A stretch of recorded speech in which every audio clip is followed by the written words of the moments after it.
baik, Pok. Empok gimana kabarnya? Alhamdulillah saya juga baik.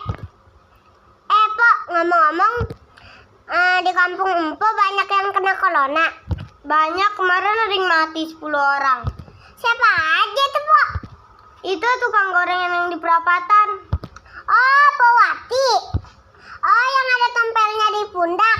Iya bener, Pok. Dia bukan yang kena penyakit pano. Corona, Pok, bukan pano. Ya Allah. Tuh kan, Pok.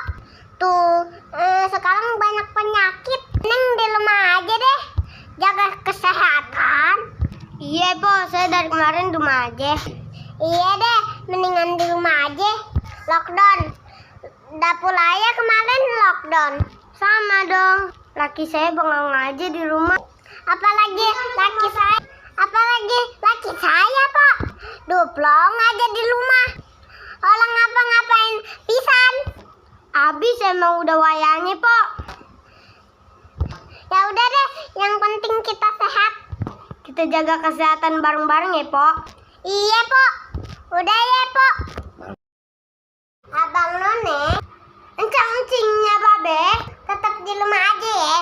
Mari ikuti protokol kesehatan. Kalau pengen bulu-bulu, wabah corona hilang. Ambil gabah habis diayak.